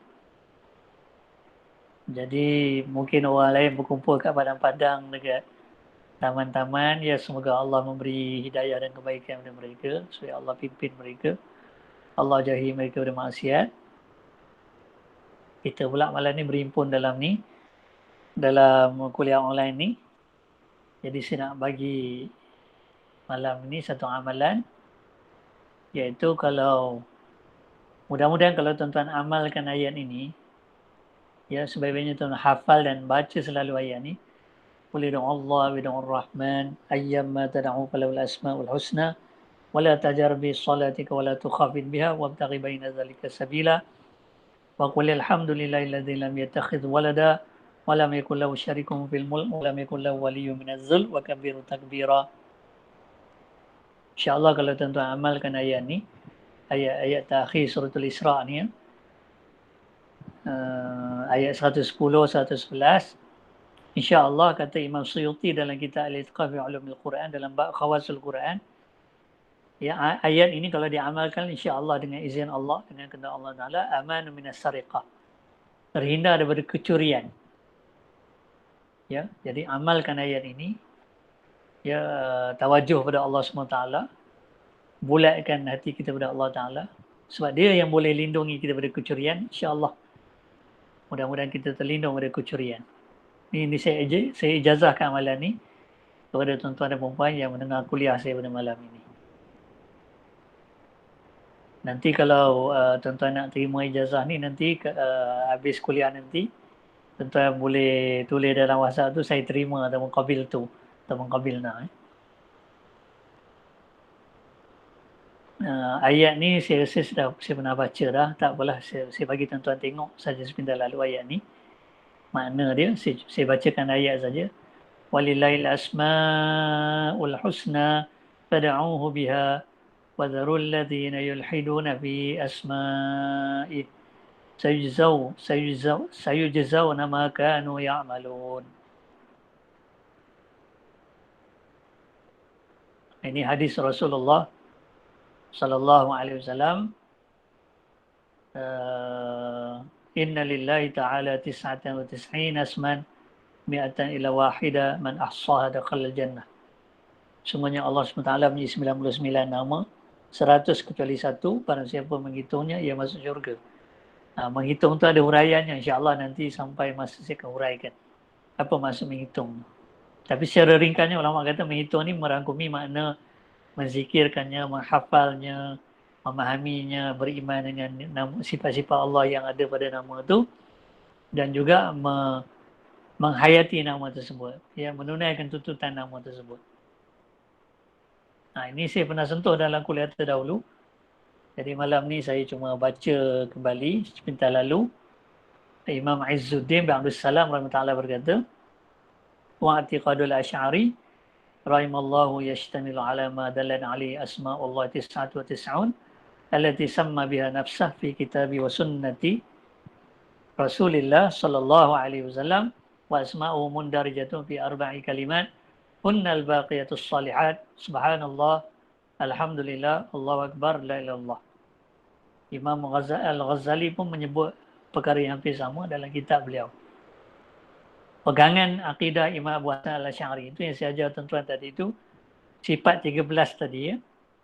Ya, dan juga boleh dihuraikan sampai sifat 20, 13 ataupun 20, itu adalah kesimpulan, ya, pelajaran akidah yang dibawa oleh Imam Abu Hasan Al-Asy'ari, yang disusun oleh Imam Abu Hasan Al-Asy'ari, kemudian dikemaskini oleh Imam As-Sanusi, merangkumi segala maksud nama-nama Allah yang 99. Jadi yang akidah 13, sifat 13, sifat 20 itu sebenarnya merangkumi maksud nama-nama Allah yang 99. Itu dia punya kaedah dia. Allah telah menamakan dirinya, maknanya nama-nama Allah itu boleh dirujuk pada sifat-sifat tersebut. Ada nama-nama Allah yang merujuk pada sifat wujud, ada nama-nama Allah yang merujuk pada sifat berkuasa, sifat berkendak dan sebagainya. Allah Ta'ala telah menamakan dirinya dengan nama-nama tersebut dalam Quran dan Sunnah. Pengertian nama-nama tersebut terhimpun dalam 4 kalimah yang dinamakan Al-Baqiyatus Salihat. Subhanallah, alhamdulillah, Allahu Akbar, la ilaha illallah. Saya dah uraikan sebelum ni. Wallahu a'lam. Jadi kalau ada pertanyaan saya akan tengok. Nanti yang ini nota ringkas lah, yang nanti nota yang penuh tu saya akan baca lah. Malam ni saya tak sempat baca, jadi saya cuma baca nota yang PowerPoint, ya, nota ringkas PowerPoint. Nanti huraian lebih lanjut tu ada dalam nota yang ini. Saya akan baca dalam kuliah yang akan datang. Tahun depan lah, lambat lagi ya tahun depan. Sebenarnya tak lambat lagi berapa minit. Tak sampai sejam tahun depan. Semoga Allah Ta'ala Al-Wahhab yang maha pengurnia mengurniakan pada kita nikmat, mengurniakan kita kesempatan untuk hidup dalam tahun yang baru, untuk menambah amal, meningkatkan iman kita, menambahkan amal bakti kita kepada Allah SWT.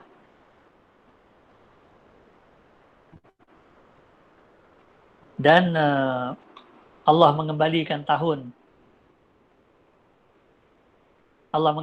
Januari kepada kita. Sebab dia Al-Mu'in yang maha mengembalikan. Ya. Berulang-ulang, ya, macam Ramadan, Syawal. Allah kembalikan. Kita pun dapat lagi kesempatan lagi. Hakikatnya Allah yang kembalikan. Sebab dia Al-Mu'in.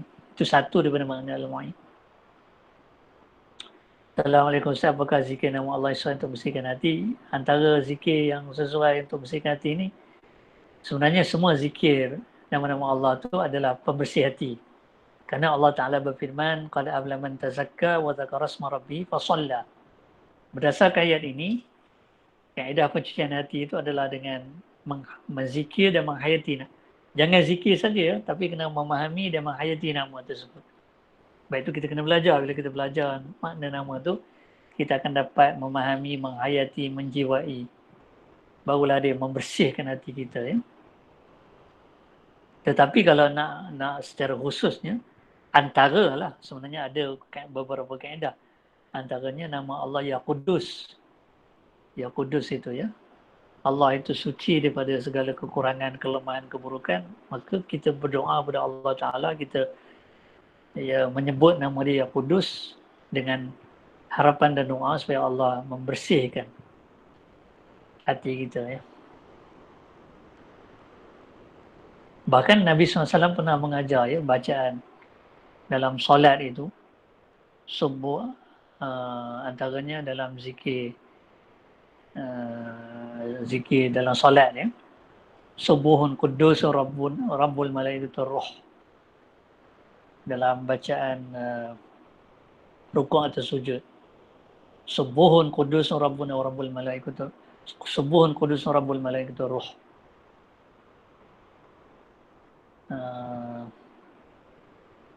Kalau dalam untuk solat witir pula, dan misalnya ada mengajar Subhanal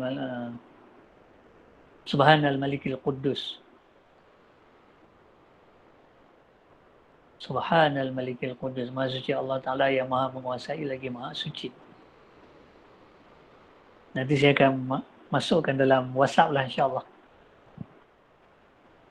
Setakat yang saya ingat, yang saya tahu. Wallahualam.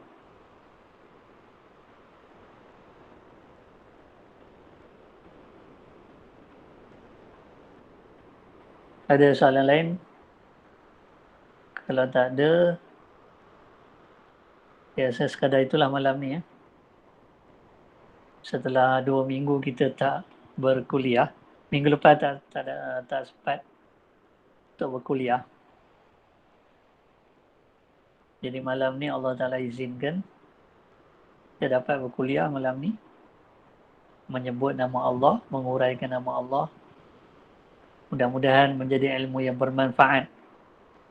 Imam Al-Qushairi rahimahullah dalam kitab dia, Imam Qushairi ini salah seorang ulama ahli sunnah wal jamaah al-Asy'ariyah yang menguraikan nama Allah ni dalam kitab dia. Dia ada kitab Asma Allah Husna sendiri. Imam Qushairi ni ulama tasawuf. Dia kata Man arafa asma Allah Ta'ala hasna asmu fid dunya wal akhirah. Sesiapa mengenal nama-nama Allah, maka baguslah namanya di dunia dan akhirat. Maksudnya mulialah orang tu. Jadi sebab kemuliaan, mengenali nama-nama Allah itu adalah sebab kita memperoleh kemuliaan. Imam Al-Ghazali kata,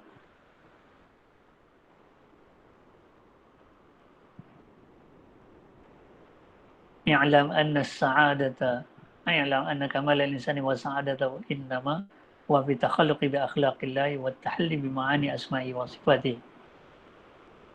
Imam Ghazali kata, tahuilah bahawa kesempurnaan dan kebahagiaan insan itu, manusia itu sebenarnya terletak pada sejauh mana dia menghayati nama-nama Allah, sejauh mana dia menghiasi dirinya dengan nama-nama dan sifat-sifat Allah menurut kadar kemampuan dia sebagai manusia.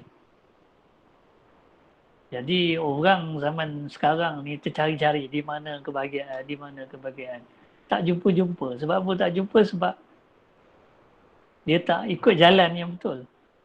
Jalan kebahagiaan itu adalah dengan menghayati nama-nama dan sifat-sifat Allah. Menzikirkan nama Allah, mempelajari, memahami nama Allah. Ya, sebenarnya kalau menghayati nama Allah, dia sebenarnya ada 3 tahap saya dah sebut dulu. Tapi belum tiba masanya saya nak ajar satu persatu tu. Sebab kita masih lagi bicarakan sifat-sifat 13 Allah Ta'ala. Tapi bila sampai masa nanti kita belajar satu persatu nama Allah tu, dia ada 3 tahap. Ta'alluqan, kemudian takhalluqan, kemudian tahaqquqan. Mula-mula bergantung dengan nama-nama Allah itu, kemudian bercontoh dengan nama-nama Allah, kemudian bersebati dengan nama-nama Allah. Ini yang disebut oleh Syekh Abu Madian dalam kitabnya. Dia kata, walil abdi bi asma'il haqqi ta'alluqun wa takhalluqun wa tahaqququn. Jadi manusia ni menghayati nama Allah itu pada 3 tahap. Ta'alluq, bergantung dengan nama Allah, kemudian takhalluqan, bercontoh dengan nama Allah, kemudian tahaqquqan, bersebati dengan nama Allah.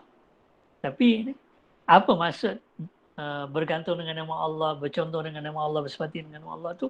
Nanti tiba masanya yang sesuai, sebab kita belajar ni tak boleh belajar rap sekali semua. Kena bertangga-tangga, bertahap-tahap. Jadi pada tahap ini saya ajar yang apa yang penting dulu, apa yang mesti dulu. 13 sifat itu mesti belajar yang dulu.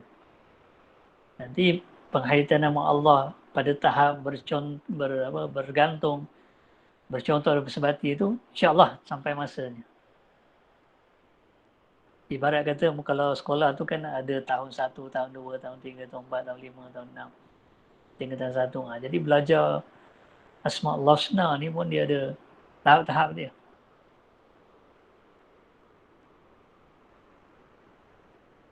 Wallahu alam. Jadi sekadar itu. Boleh saya tamat di sini ataupun masih ada lagi soalan?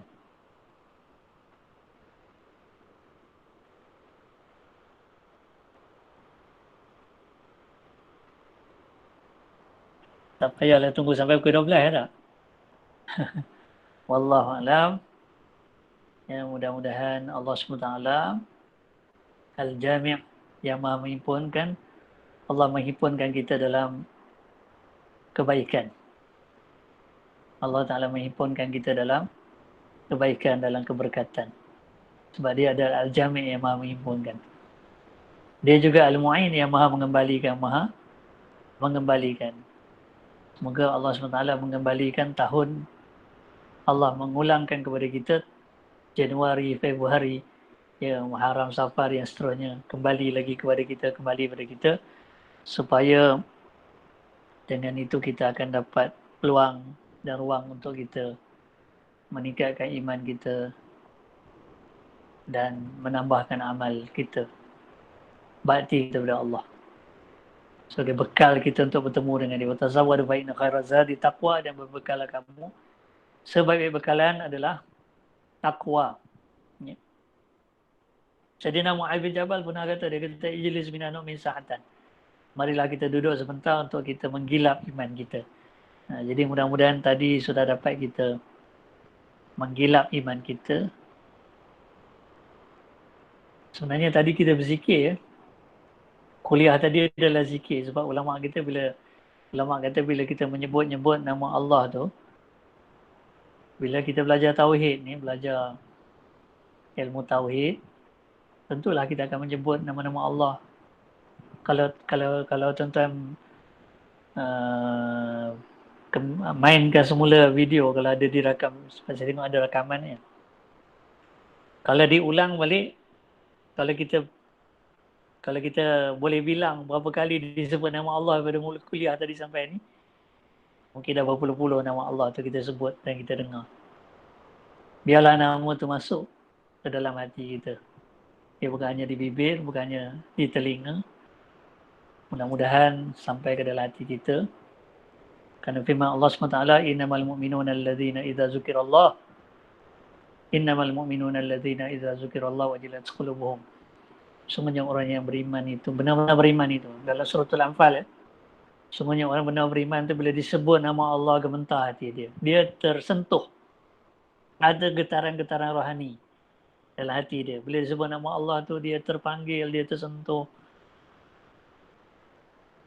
Tapi kalau tak ada tersentuh, bermakna hati kita tu hati yang keras, hati yang kotor, hati yang gelap. Jadi mohon Allah Ta'ala bersihkan hati kita, lembutkan hati kita. Kalau tak mahu juga, minta Allah gantikan hati yang lain. Mudah-mudahan Allah Ta'ala beri kebaikan kepada kita. InsyaAllah kita bertemu semula tahun depan, insyaAllah. Tahun depan tu minggu depan lah, insyaAllah ya. Kalau tak ada apa-apa hal, insyaAllah dengan izin Allah Ta'ala, kita akan jumpa lagi minggu depan. Wallahualam. Bila kita tutup dengan doa. Bismillahirrahmanirrahim. Alhamdulillah Rabbil Alamin. Wassalatu wassalamu ala asyrafil anbiya'i wal mursalin wa ala alihi wa sahbihi ajma'in. Allahumma taqabbal minna innaka antas samiul alim wa tub alaina innaka antat tawwabur rahim. Allahumma iftah alaina futuhal 'arifin bi hikmati wa anshur alaina ramadan ya arhamar rahimin. Wa nas'aluka Allahumma ilmal khaifin wa inabatal mukhbitin wa ikhlasal muqinin wa syukras sabirin wa tabatas siddiqin. Wa nas'aluka Allahumma bi nuri wajhika alladhi mala'a arkana 'arsyik an tazra'a fi qulubina ma'rifatak hatta na'rifa al-haqqa ma'rifatika ma yanbaghi an tu'rafa bih. Rabbana atina fid dunya hasanah fil akhirati hasanah wa qina 'adzaban nar. Allahumma rabban nas adhibil ba'sa washfi wa antas syafi la shifaa illa shifaan la yughadiru saqama. Allahumma rabban nas adhibil ba'sa washfi wa antas syafi la shifaa illa shifaan la yughadiru saqama. Allahumma rabban nas adhibil ba'sa washfi wa antas syafi la shifaa illa shifaan la yughadiru saqama. Bismillahirrahmanirrahim. Bismillahirrahmanirrahim. Bismillahirrahmanirrahim. Bismillahirrahmanirrahim. Bismillahilladzi la yadurru ma'a ismihi syai'un fil ardi wa la fis samaa'i wa huwas samiul alim. Ya Allah, Engkau pulihkan, Engkau sembuhkanlah penyakit-penyakit yang ada pada kami. Sama ada penyakit rohani dan penyakit jasmani. Engkau sembuhkan, Engkau pulihkan ya Allah. Semuanya Engkau yang menjadikan penawar, Engkau yang menjadikan kesihatan. Engkau hindarkan kami daripada segala mara bahaya, segala kemudaratan. Rabbana atina fid dunya hasanah fil akhirati hasanah wa qina adzaban nar. Rabbana taqabbal minna innaka antas samiul alim. Tub alaina innaka antat tawwabur rahim. دعوة بها سبحانك اللهم وتحية بها سلام وآخر دعوانا الحمد لله بالعالمين سبحانك اللهم بحمدك أشهد أن لا إله إلا أنت أستغفرك وأتوب إليك السلام عليكم ورحمة الله وبركاته